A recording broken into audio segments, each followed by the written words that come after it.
heterónomo. Qué silencio. Qué silencio. Es un estatuto profesional. Es una fuente heterónoma. ¿Cómo? Una fuente heterónoma. Sí, ¿y eso qué quiere decir?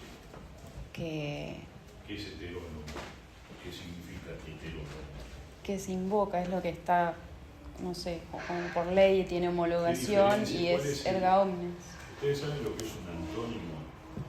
Un antónimo es una palabra que es lo contrario, contraria de la otra. Entonces, ¿cuál es el contrario de heterónomo? La autónoma, Autónomo. que sería el individual. Autónomo en derecho del trabajo es siempre sinónimo de voluntad individual. ¿De acuerdo individual? Autónomo.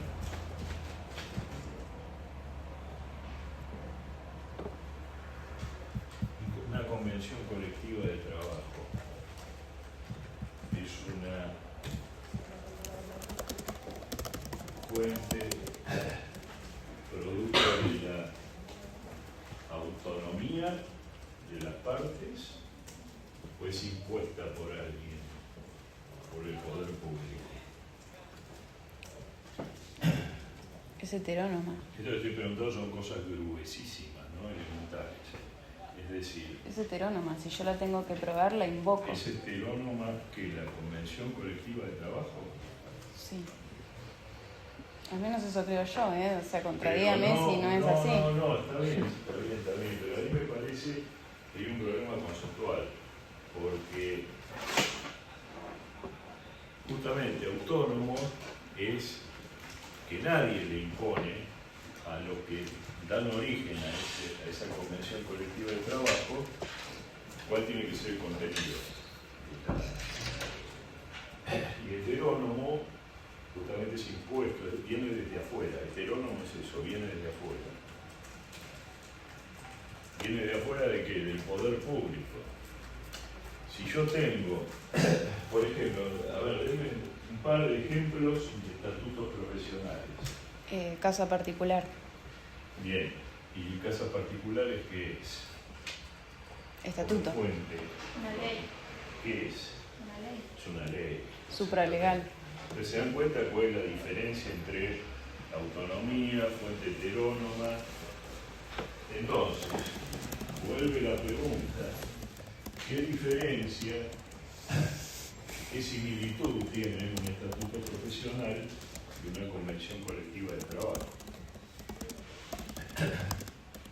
¿En qué se diferencia lo que acabamos de ver? ¿En qué se parecen? ¿O qué pueden tener en común? Que una vez homologadas tienen rango supralegal. Que una vez homologada, Tienen rango supralegal.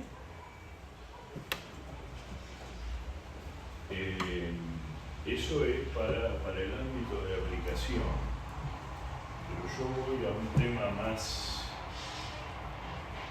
de sustancia.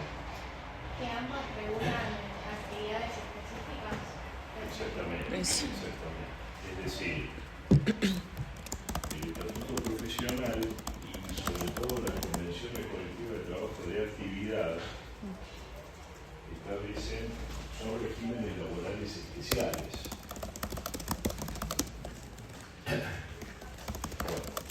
¿Vieron los parciales?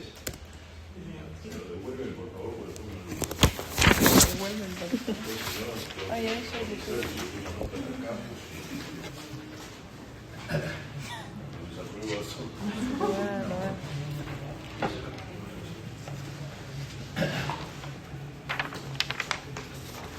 yo lo había guardado. Te lo apropiaste ya.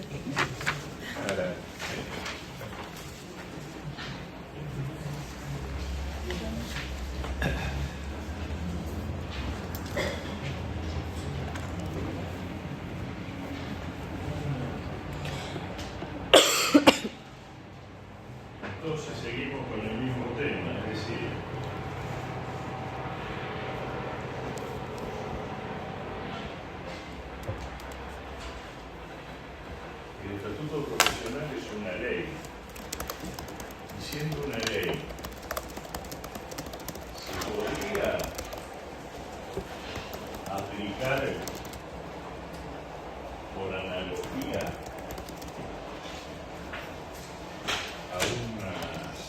relación, por ejemplo, que no esté prevista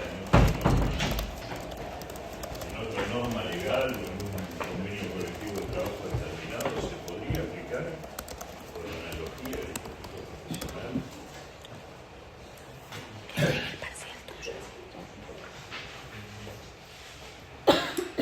Suena raro, ¿no? La ley de contrato de trabajo sí, porque la ley de contrato de trabajo es algo muy abarcativo, genérico. Fija los grandes lineamientos laborales. Pero en realidad puede ser que no, porque cuando ya el estatuto está derogado, se va a regir por la LCT, ¿no? Sí, ahí vimos que la relación normativa de los estatutos profesionales y la ley de contrato de trabajo, ¿cuál es? Es decir, ¿por qué examen, qué análisis tiene que pasar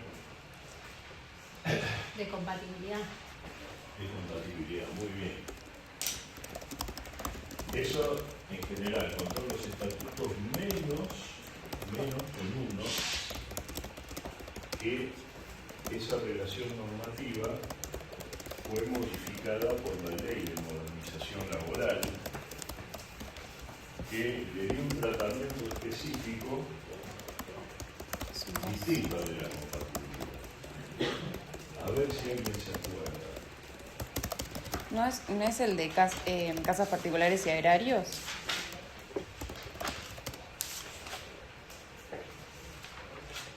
A ver, ¿por qué el de personal de casas particulares?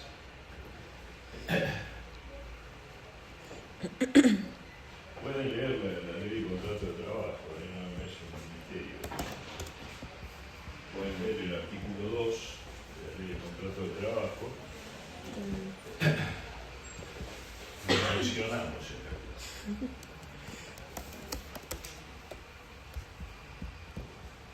Para el trabajo agrario se aplica supletoriamente. ¿Y sujeto a qué? Se aplica supletoriamente, sujeto a qué. Recién lo dije. A la compatibilidad. Incompatible, que no compatible no se ponga la naturaleza de las modalidades. Agrarios y servicios domésticos siempre fueron, si se me disculpa el término, los hijos de la pavota de la ley de contrato de trabajo, porque siempre estaban excluidos, no se les aplicaba ningún derecho laboral. Después, en los últimos años, cuando se sanciona el Estatuto del Trabajo Agrario, ya por el 2012, y el régimen de personal de casas particulares en el 2014, se aplica este criterio de supletoriedad o de compatibilidad.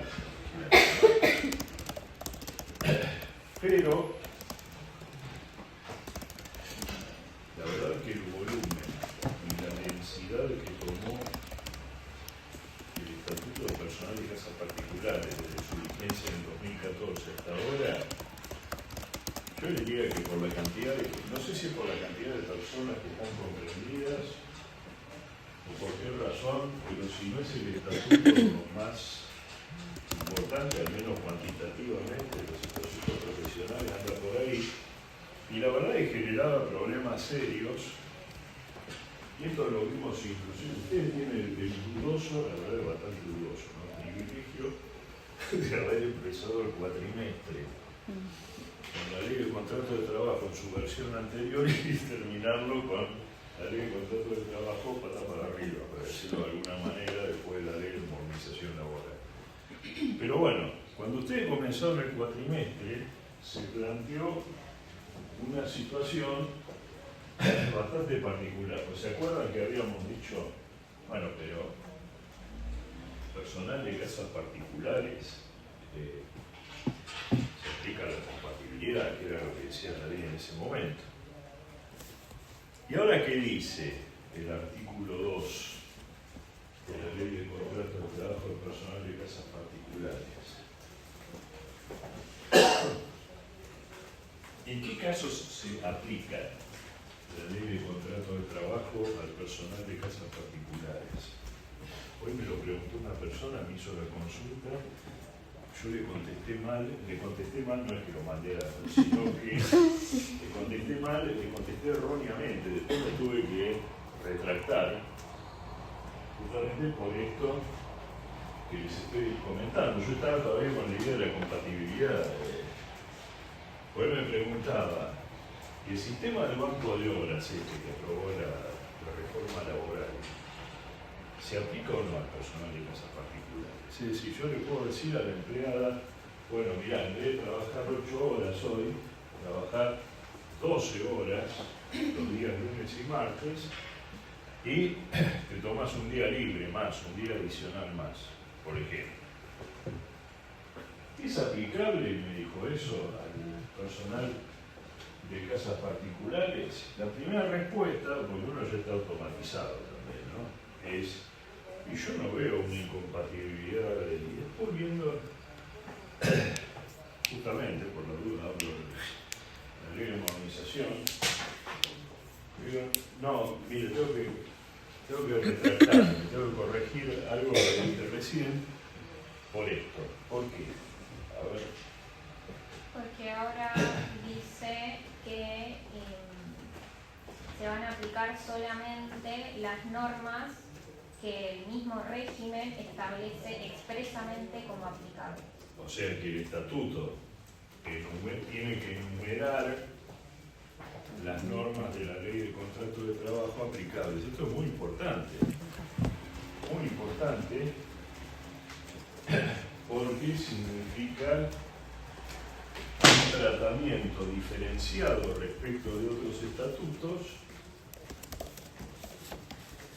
y yo les dije recién que durante muchos años el personal de casas particulares directamente no se le aplicaba la ley de contrato de trabajo. Había una ley que decía no se les aplica, están excluidos de la ley de contrato de trabajo, y ahora fíjense que están a mitad de camino entre la compatibilidad y la exclusión directamente.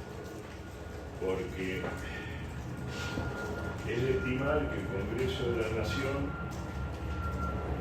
va a aplicar una reforma estableciendo artículos de la ley de contrato de trabajo aplicables al personal de casas particulares el día del arquero puerto. No, o sea, es muy difícil que eso suceda, porque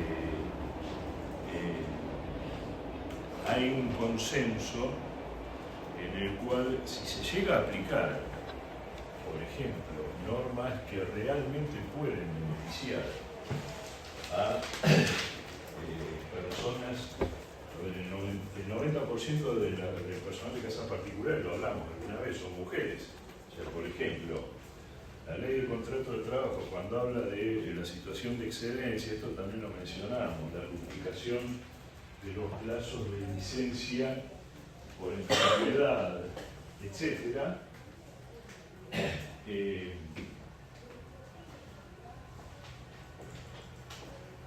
son beneficios importantes. Y también mencionamos que el empleador, en el caso del personal de casas particulares, no es un empresario. Entonces, se le puede hacer una carga, y hoy también yo diría que la inmensa mayoría de las personas que trabajan en ese ámbito no trabajan. Esa es otra de las cosas que desapareció con la reforma laboral. ¿Se acuerdan que antes se hablaba de personal con retiro y sin retiro?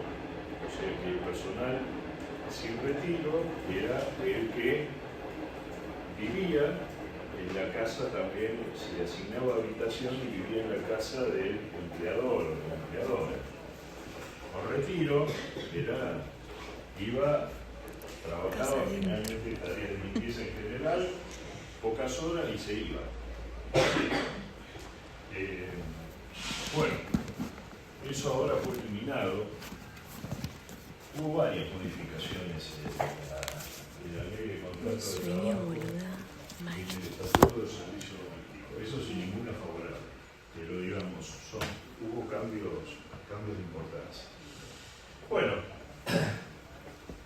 esto nos da la idea de que otra de las características del derecho del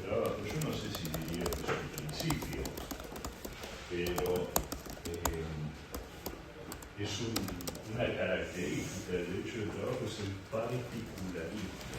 Es decir, por eso hay tantos estatutos profesionales, hay cerca de 400, entre 400 y 500 convenios colectivos de trabajo. Es muy rico el derecho de trabajo en cuanto a regulación y cuestiones, ¿no? ¿Qué trata? ¿Qué dudas tienen? Yo diría que hoy casi estamos empezando con la segunda parte del curso, ¿no? ¿Qué dudas les quedan sobre teoría general, fuentes, principios? Igual lo vamos a seguir desarrollando, entonces ya más cerca de lo que es el derecho colectivo del trabajo. ¿Cómo les interesan las clases así o quieren directamente cambiar de método? ¿Están conformes en general? Sí. Bien. Mientras que el segundo parcial no sea justificar. Porque la otra vez lo paramos, pobre profe. Yo noto cierto clamor popular en que al hacer preguntas impedirles la justificación. No es necesario. Estoy equivocado. No es A necesario. ella. No. Bueno. No, yo no dije nada la otra vez. Esa impresión. No, Cuando estoy la otra, no, para nada. Yo voy a tomar la inquietud. No, para nada. Yo no lo dije, ¿eh? No. Pero, O bueno, puede ser, qué sé yo. mejor, ¿no? Desarrollar. No, ¿qué desarrollar? Usted tiene que aclarar, porque a veces hay compatibilidad, condiciones. Después cuando nos pidan recomendaciones de cátedra, ya ahí ponemos estas cosas copadas. Ah, bueno. Bueno. Ahí podemos negociar.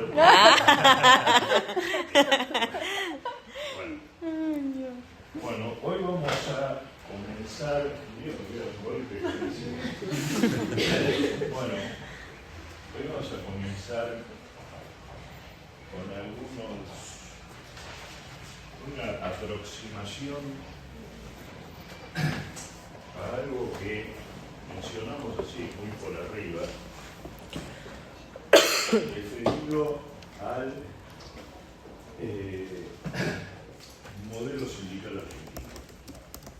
Ustedes se acuerdan que hablamos de esto, ¿no?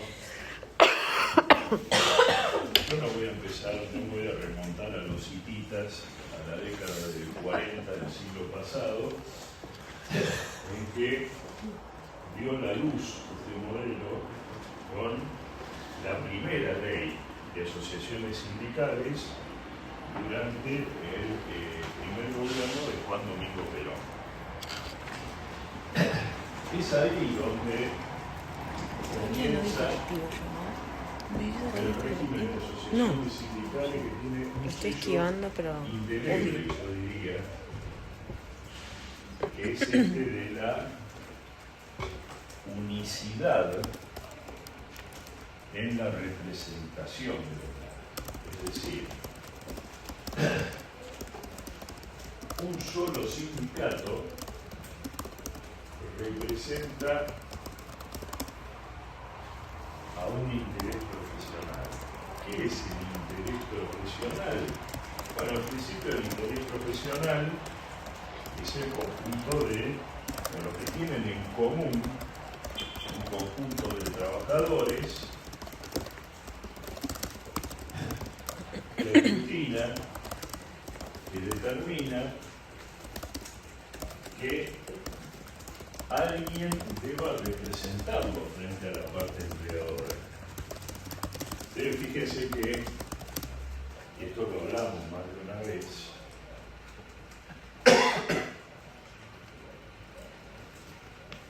en el derecho colectivo, bueno, en general en el derecho del trabajo, hay una relación ambivalente entre el factor trabajo y el factor capital. Es decir, necesitan colaborar, pero también tienen intereses divergentes, obviamente. ¿Por qué? Porque los empleadores, no importa si tienen fin de lucro, si son una entidad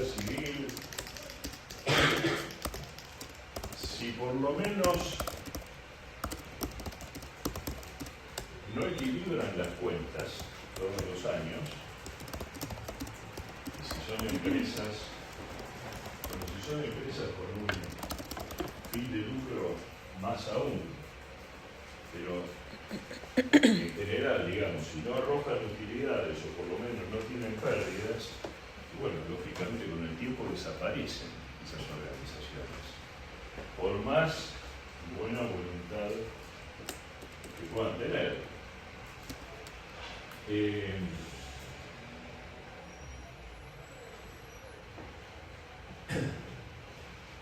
Los convenios colectivos de trabajo, entonces, como les decía, son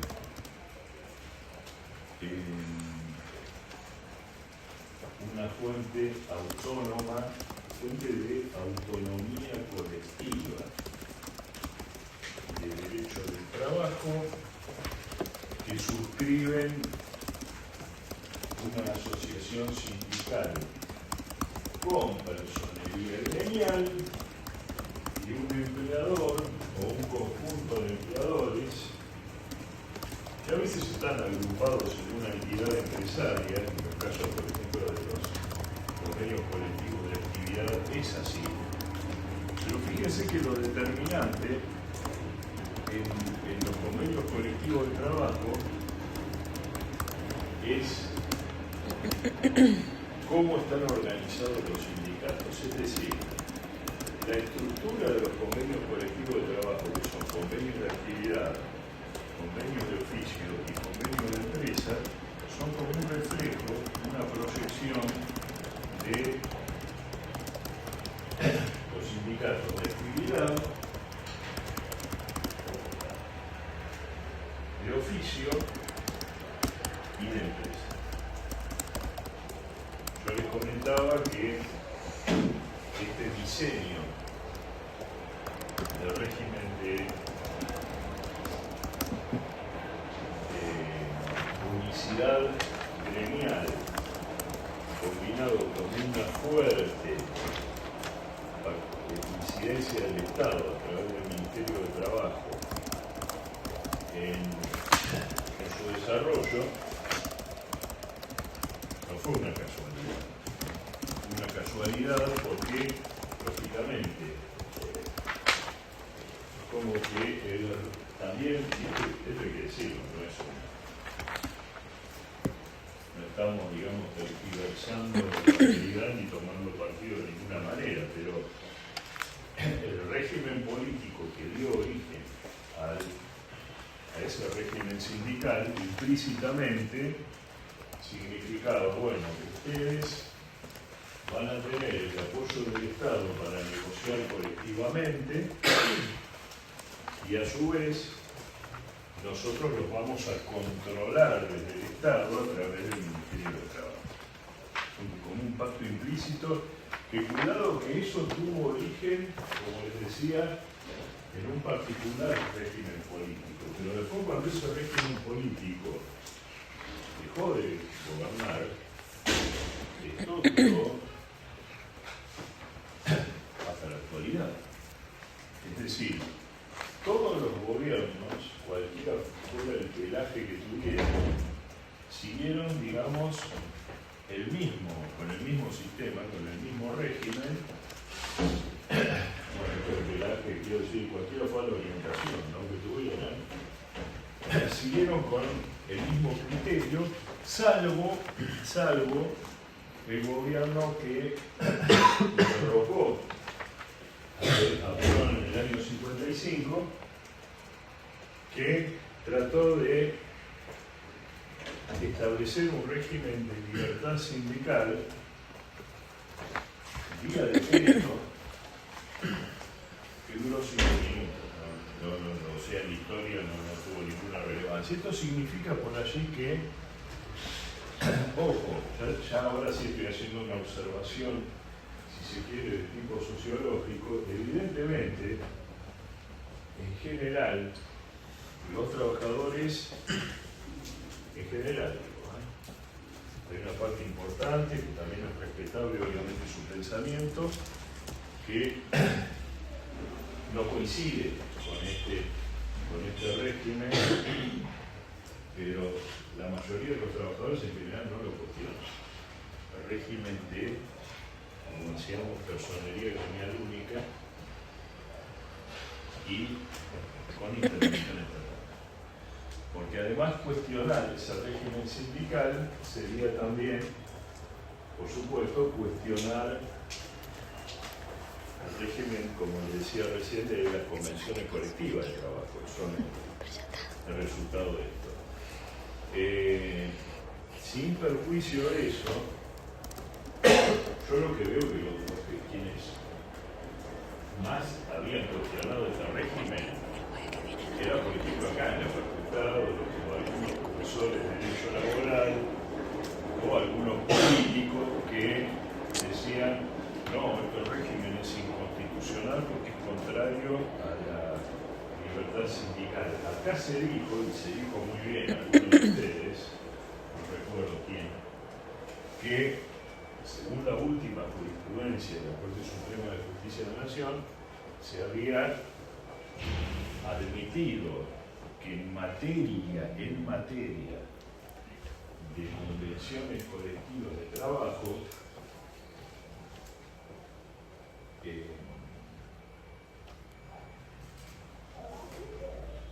sistema era razonable y que no colisionaba con la Constitución.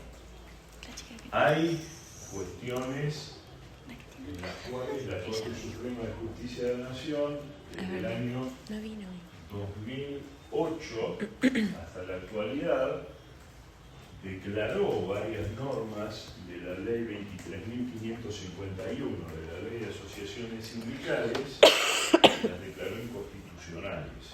Por ejemplo, eso igualmente lo vamos a ver con detenimiento en otra clase, por ejemplo, en referencia a la exigibilidad de que el candidato o el postulante a delegado tuviera que ser un afiliado a una asociación sindical con personería gremial, o inclusive que porque ustedes saben que la representación gremial no solamente la tienen los delegados, que son los representantes de sus compañeros de trabajo en el lugar de trabajo, sino que también muchas veces en algunas empresas hay representantes gremiales que tienen la garantía que le da la Constitución Nacional, como la estabilidad en el empleo, que no ejercen el cargo de representación gremial ahí, sino en la asociación sindical. Por ahí los eligen, no sé, diciendo cualquier cosa, miembro de una comisión fiscalizadora en el sindicato, con lo cual tienen un cargo que es selectivo, tienen estabilidad,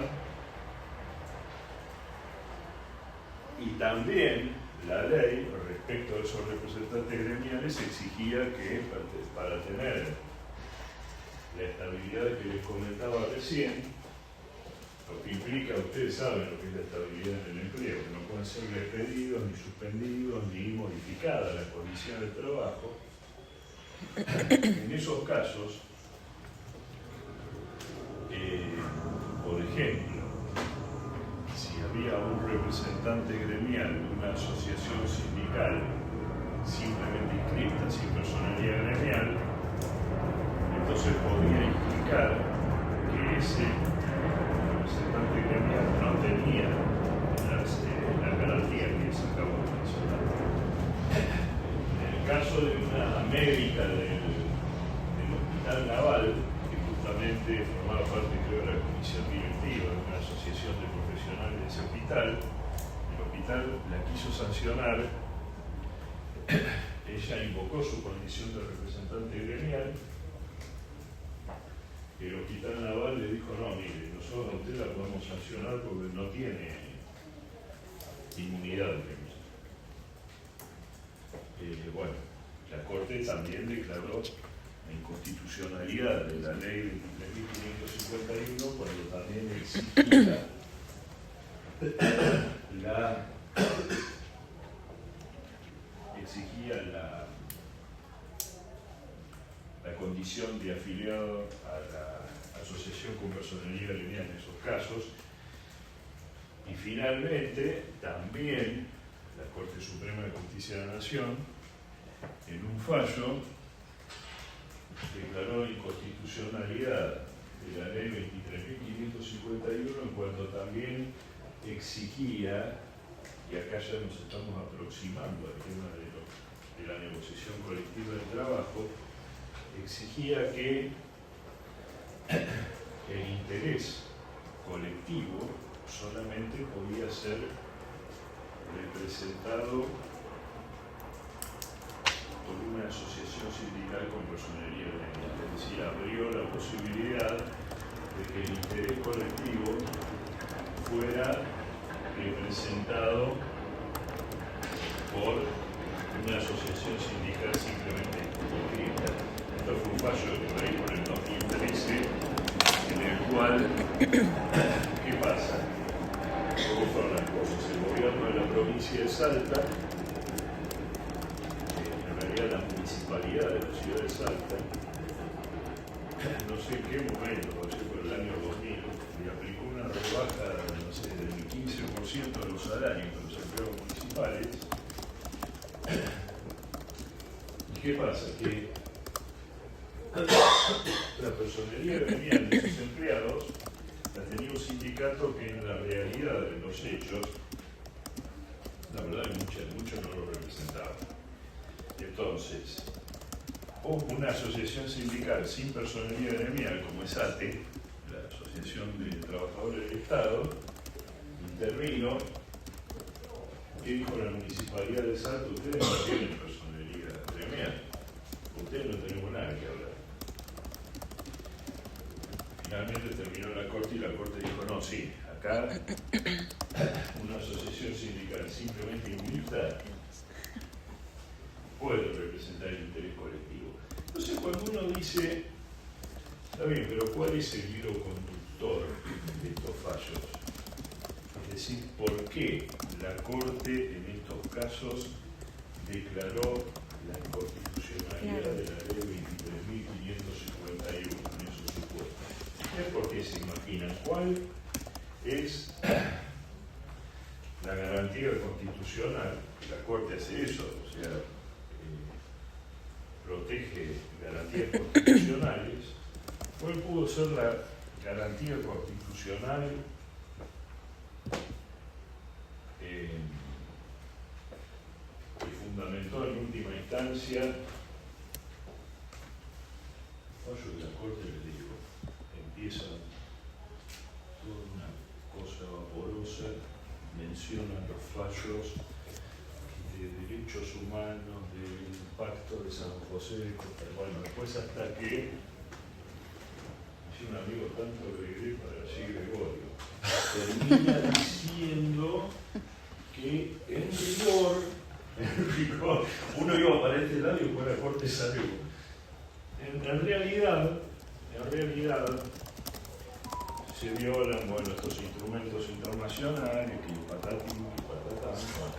Pero ¿cuál es la esencia de esto? ¿Cuál es la garantía constitucional que se vería acá restringida o vedada? Nosotros hablamos de proporcionalidad, ¿no? De razonabilidad en la reglamentación de la ley. Acá, ¿qué estaría diciendo la Corte en estos fallos?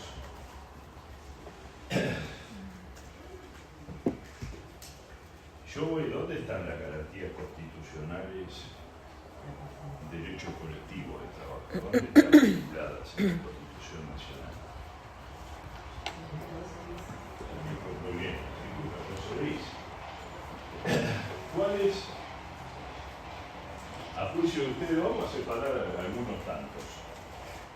Los dos primeros fallos que les mencioné, que son el de el delegado y el de la representante gremial de una asociación sindical simplemente inscrita. ¿Qué garantía constitucional en esos casos estaría protegiendo la Corte Suprema de Justicia de la Nación? La libertad sindical. La libertad sindical. ¿Y qué aspecto de la libertad sindical?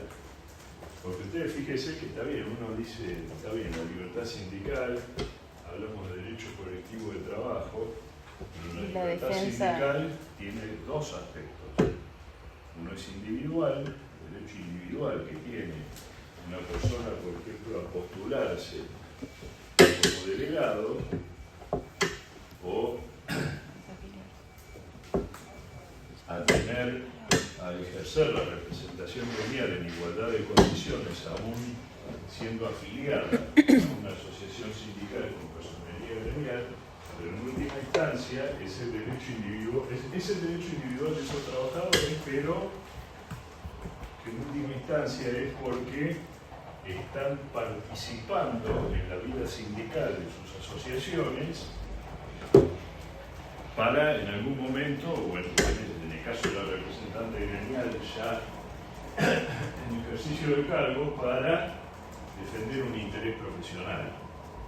Está bien, es un derecho individual, pero fíjense, estrictamente relacionado con la razón de ser del sindicato, que es la diferencia, que es la defensa del interés profesional, del interés colectivo.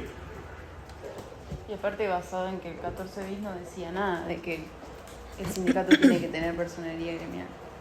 Sí, claro, exactamente. Bueno, por eso este sistema este modelo sindical fue cuestionado desde su inicio. Dijeron, bueno, ¿y esto que tiene que ver, por ejemplo, con la Constitución? Bueno, cuando se sancionó, se imagina todas las críticas. Ustedes piensen, siempre hay que contextualizar las cosas. Quizá en 1945 criticaban este modelo sindical, decían, bueno, este es un modelo corporativista, no sé, que venían además muy parecido a la Carta del Laboro de Mussolini. Esas eran las críticas que se hacían, ¿sí? En ese momento.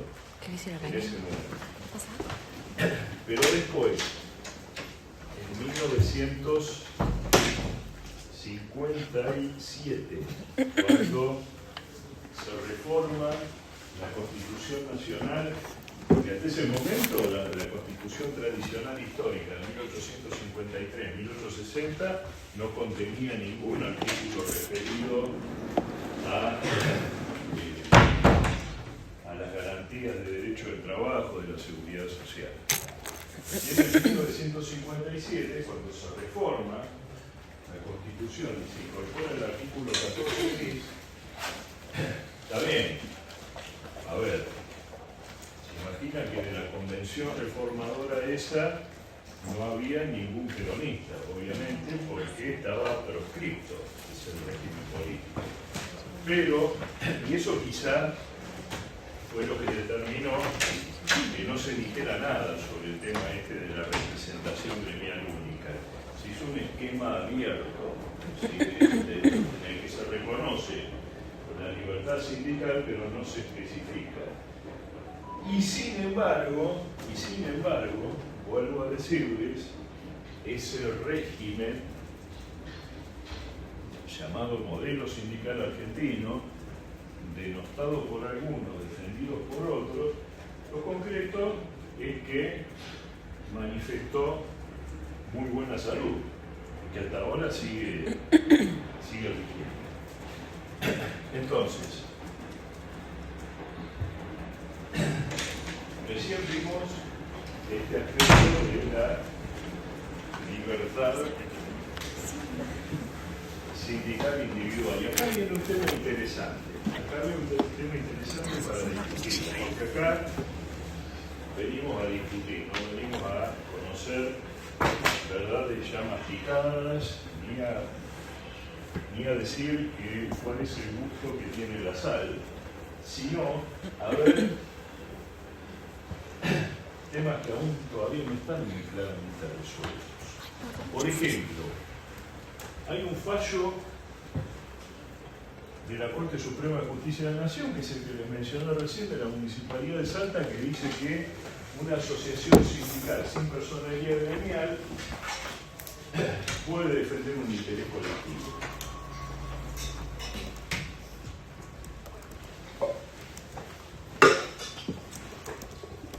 Más acá en el tiempo, yo no sé si en el año 2022 un desastre con la funcionaria, pero más recientemente hubo un fallo Adenis, de la Corte Suprema también, que es el que justamente dijo, a ver, en materia de negociación colectiva, no es irrazonable el esquema de la ley 23.551, con lo cual la primera conclusión que saca, ¿cuál es? Bueno, la Corte acá hizo un parate en todo el desarrollo jurisprudencial sobre la libertad sindical, pero que hay que ver cómo relacionan ustedes estos dos fallos. El de Municipalidad de Salta, en el cual la Corte dijo las asociaciones sindicales simplemente inscritas pueden defender el interés colectivo de los trabajadores, y el último fallo Adenis que dice que en materia de negociación colectiva las asociaciones sindicales simplemente inscritas que no tengan intervención no es inconstitucional. Entonces, ¿ustedes qué opinan? ¿Qué interés colectivo se puede representar si sacamos a la negociación colectiva? Que ustedes saben que justamente el producto de la negociación colectiva es un acuerdo o un convenio colectivo de trabajo, nada menos. Entonces, ¿qué otra faceta respecto del interés colectivo? Ya vimos el tema de la libertad sindical individual en los primeros dos fallos. ¿Se les ocurre que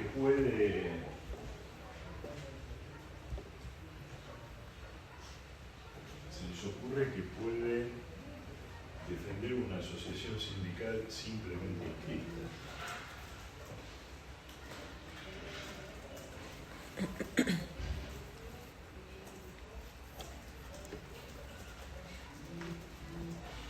Entre los derechos que se les reconoce a los gremios, que es lo que dice el artículo 14 bis de la Constitución Nacional, ¿cuáles están? Huelga. Y la huelga es una manifestación también del interés colectivo. Es una manifestación del interés colectivo. Es decir, si queremos de alguna manera y provisionalmente armar el rompecabezas, podríamos decir, porque además hay otro fallo de la Corte Suprema de Justicia de la Nación, por el año 2017-2018, no me acuerdo el nombre del actor, pero la demandada, creo que es una empresa de correo,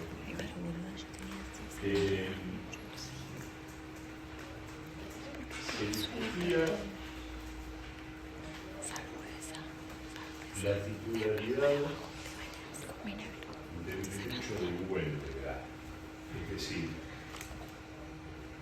una huelga puede ser convocada por una persona individual, por una persona o por varias personas individualmente consideradas. ¿Qué opinan ustedes? Por ejemplo, un grupo de trabajadores de un establecimiento quieren reclamar por sus condiciones de trabajo.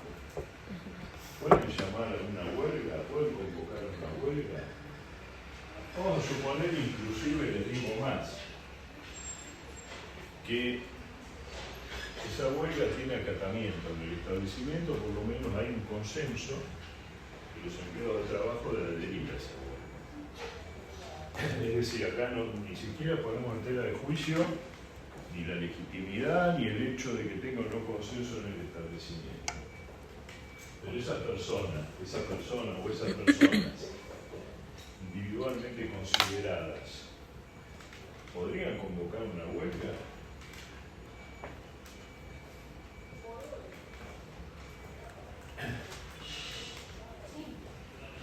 Sí, ¿por qué?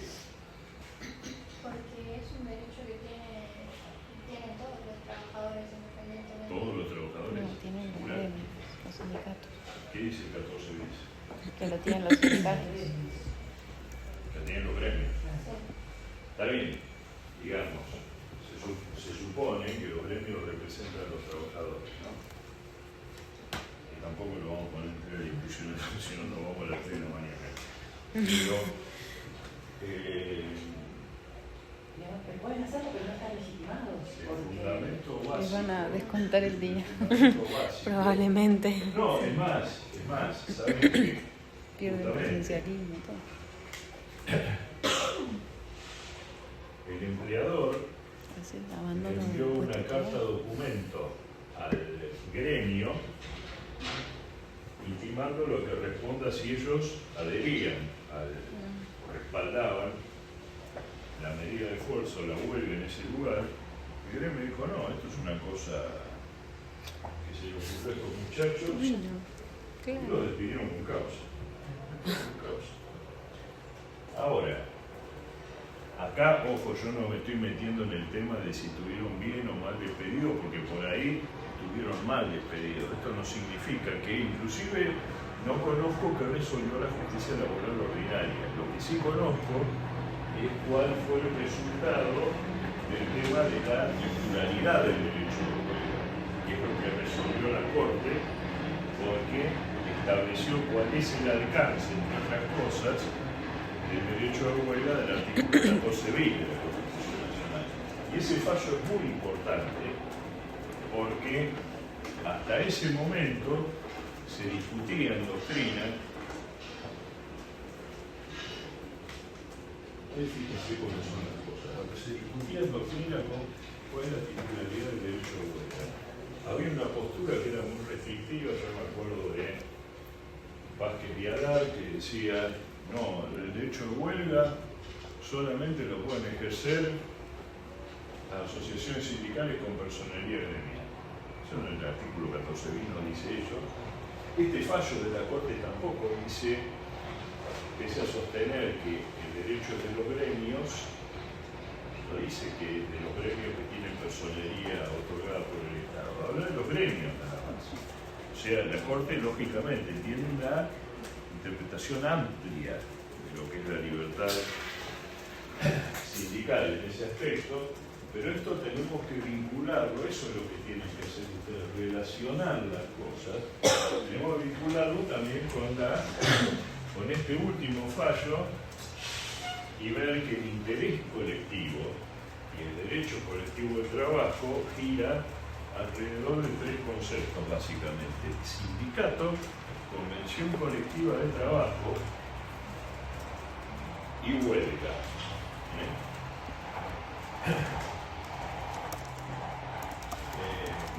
Bueno, y les decía, se discutía sobre la titularidad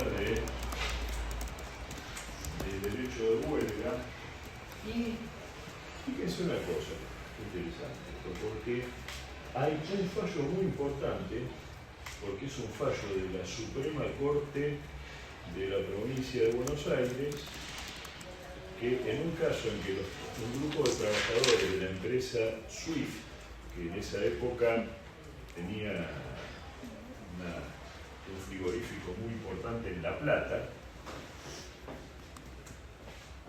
declaró que la huelga que podía ser declarada por un grupo de trabajadores individualmente considerados, pero yo les digo que hay que contextualizar la cosa. Es un fallo del año 1983, que era el último año del gobierno militar de entonces.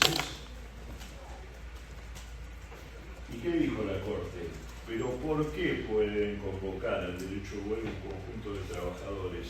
Porque no había garantías constitucionales en ese momento. ¿Se dan cuenta cómo se relacionan las cosas y que tienen una lógica. Bueno, al menos aparentemente.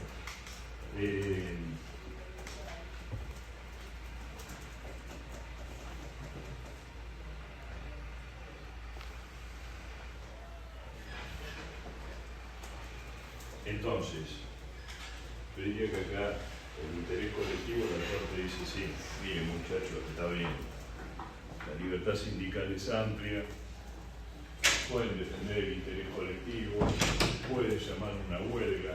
¿Qué es la huelga? La huelga es la abstención colectiva de un conjunto de trabajadores de prestar servicios.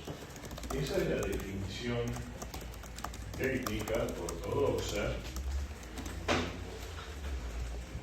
Después está en discusión si esto puede implicar otras cosas, como el famoso trabajo a reglamento o a decano. Ustedes saben que una de las figuras que incorporó primero la ley base y ahora la ley de modernización laboral fue la tipificación como causa de despido justificado, la toma de establecimientos o los piquetes. O sea, la única figura que estaba prevista como causal de despido en la ley de contrato de trabajo, por lo menos expresamente, es el abandono del trabajo. Porque después, en el artículo 242 de la ley de contrato de trabajo, que habla del despido con justa causa, habla de injuria laboral en sentido genérico, porque los incumplimientos del contrato de trabajo, que es la injuria laboral que puede justificar un despido, puede ser tanto del empleador como de los trabajadores. Ustedes saben que si es del empleador, el trabajador se considera en situación de despido indirecto. Y si no, si es el empleador el que aplica esta sanción que es la máxima en el derecho laboral, se habla, en España, por ejemplo, le dicen una denominación que para mí es muy acertada, le dicen despido disciplinario. Que puede ser, lo que tiene en común es que tiene que ser un incumplimiento grave, que no justifique o que no admita la continuidad de la relación laboral. Es eso lo que dice el 242, se incorporó la figura esta que les acabo de comentar. Entonces, por ejemplo, un trabajador, ¿qué debería hacer para que un empleado se sienta injuriado y lo despida? Si no ir a trabajar, no sé. Bueno, digamos, hay distintos tipos de incumplimientos. Hay algunos incumplimientos que son paulatinos. Por ejemplo, si un trabajador llega un día 10 minutos tarde a la oficina y le va a decir el responsable del lugar, el jefe de personal, quien fuere, le va a decir, mire, Rodríguez, el horario es a las 8, no a las 8:10, a las 8:15. Si Rodríguez vuelve a faltar, digamos, 10, 20 minutos tarde, le van a dar una nota a Rodríguez, firma acá Rodríguez, que es un apercibimiento, o sea, es un llamado de atención que va al legajo de Rodríguez. Si Rodríguez insiste en este curso de acción, el empleador empieza a suspender. Cuando uno le notifica suspensión por un día, 2 días, hasta que el empleador se harta y le manda una carta documento despidiéndolo con justa causa. ¿Por qué? Porque hay la injuria laboral que está configurada por toda una serie de actos, o sea, uno solo de esos incumplimientos quizás no justificaría una sanción tan grave, pues sería desproporcionada. Total. Pero Rodríguez está evidenciando con 8 o 9 llegadas tarde que no tiene mucho interés en cumplir con la obligación de puntualidad de la ley del contrato de trabajo. Se cansó el empleador. Bueno, pero hay otros casos, por ejemplo, en un supuesto que no admite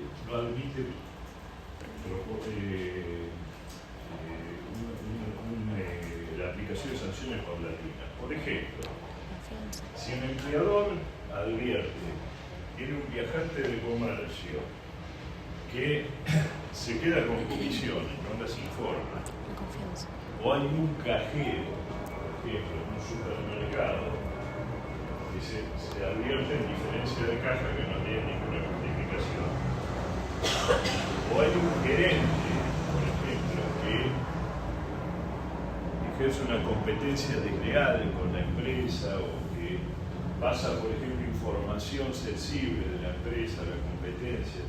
Bueno, esos casos generan en el empleador, lógicamente, una sensación de pérdida de confianza en esa persona. Eso justifica directamente, en términos futbolísticos, la tarjeta roja. Ahí no hay vueltas, ¿no?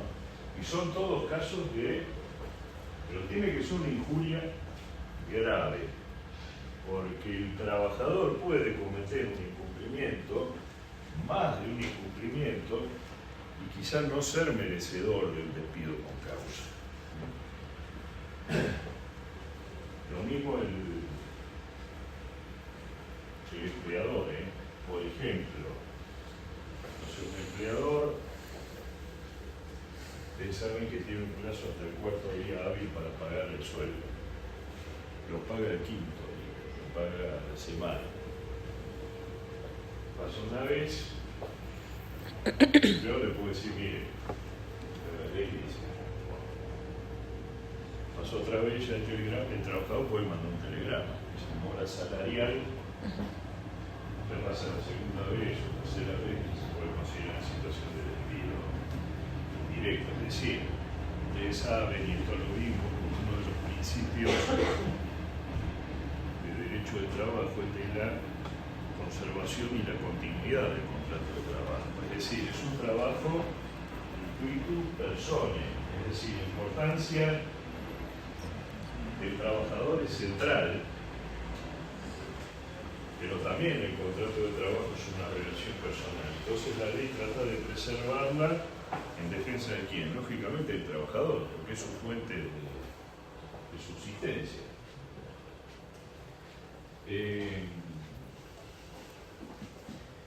Bueno, la clase que viene, no sé si vengo o si vendrá el profesor Rodríguez.